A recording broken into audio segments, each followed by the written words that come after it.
خدا باپ کے زندہ اور جلال کلام میں سے زندگی برا کلام، رسولوں کے اعمال اس کا 14 باب 1 سے 28 آیت مبارکہ تک۔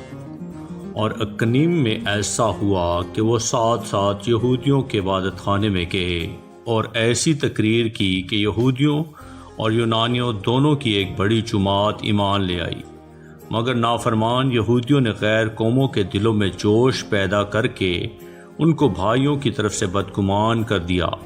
بس وہ بہت عرصے تک وہاں رہے اور خداوند کے بھروسے پر دلیری سے کلام کرتے تھے، اور وہ ان کے ہاتھوں سے نشان اور عجیب کام کرا کر اپنے فضل کے کلام کی گواہی دیتا تھا۔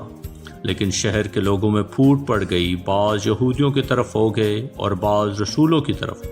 مگر جب غیر قوم والے اور یہودی انہیں بےعزت اور سنگسار کرنے کو اپنے سرداروں سمیت ان پر چڑھ آئے، تو وہ اس سے واقف ہو کر لکانیا کے شہروں لسترا اور درابے اور ان کے گرد و نواح میں بھاگ گئے اور وہاں خوشخبری سناتے رہے۔ اور لسترا میں ایک شخص بیٹھا تھا جو پاؤں سے لاچار تھا، وہ جنم کا لنگڑا تھا اور کبھی نہ چلا تھا۔ وہ پالوس کو باتیں کرتے سن رہا تھا، اور جب اس نے اس کی طرف غور کر کے دیکھا کہ اس میں شفا پانے کے لائق ایمان ہے، تو بڑی آواز سے کہا کہ اپنے پاؤں کے بل سیدھا کھڑا ہو جا۔ بس وہ اچھل کر چلنے پھرنے لگا۔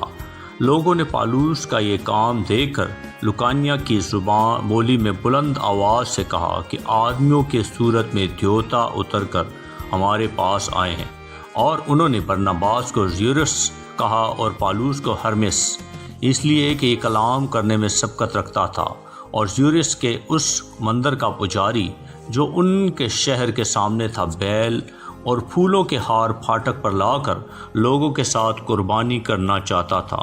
جب برناباس اور پالوس رسولوں نے یہ سنا تو اپنے کپڑے پھاڑ کر لوگوں میں جا کودے اور پکار کر کہنے لگے کہ اے لوگو، تم یہ کیا کرتے ہو؟ ہم بھی تمہارے ہم طبیعت انسان ہیں اور تمہیں خوشخبری سناتے ہیں، تاکہ ان باطل چیزوں سے کنارہ کر کے اس زندہ خدا کی طرف پھرو جس نے آسمان اور زمین اور سمندر اور جو کچھ ان میں ہے پیدا کیا۔ اس نے اگلے زمانے میں سب قوموں کو اپنی اپنی راہ چلنے دیا، تو بھی اس نے اپنے آپ کو بے گواہ نہ چھوڑا۔ چنانچہ اس نے مہربانیاں کی اور آسمان سے تمہارے لیے پانی برسایا اور بڑی بڑی پیداوار کے موسم عطا کیے، اور تمہارے دلوں کو خوراک اور خوشی سے بھر دیا۔ یہ باتیں کہہ کر بھی لوگوں کو مشکل سے روکا کہ ان کے لیے قربانی نہ کریں۔ پھر بعض یہودی انطاکیہ اور اکنیم سے آئے اور لوگوں کو اپنی طرف کر کے پالوس کو سنگسار کیا اور اس کو مردہ سمجھ کر شہر سے باہر گھسیٹ لے گئے۔ مگر جب شاگرد اس کے گردا گرد آ کھڑے ہوئے تو اٹھ کر شہر میں آیا اور دوسرے دن برناباس کے ساتھ درابے کو چلا گیا، اور وہ اس شہر میں خوشخبری سنا کر اور بہت سے شاگرد کر کے لسترا اور اکنیم اور انطاکیہ کو واپس آئے، اور شاگردوں کے دلوں کو مضبوط کرتے اور یہ نصیحت دیتے تھے کہ ایمان پر قائم رہو، اور کہتے تھے کہ ضرور ہے کہ ہم بھی بہت مصیبتیں سہ کر خدا کی بادشاہی میں داخل ہوں۔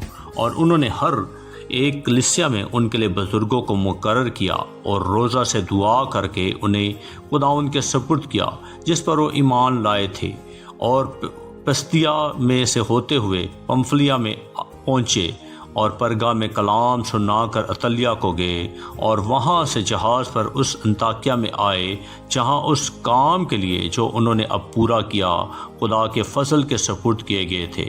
وہاں پہنچ کر انہوں نے کلیسیا کو جمع کیا اور ان کے سامنے بیان کیا کہ خدا نے ہماری معرفت کیا کچھ کیا، اور یہ کہ اس نے غیر قوموں کے لیے ایمان کا دروازہ کھول دیا، اور وہ شاگردوں کے پاس مدت تک رہے۔ آمین۔ پاکلام کے پڑھے اور سنے جانے پر خدا ان کی برکت ہو، خدا ان کا شکر ہو۔ آمین۔ اس زندہ اور جلالی کلام کو زیادہ سے زیادہ شیئر کریں تاکہ لوگ سن کر برکت پائیں۔ آمین۔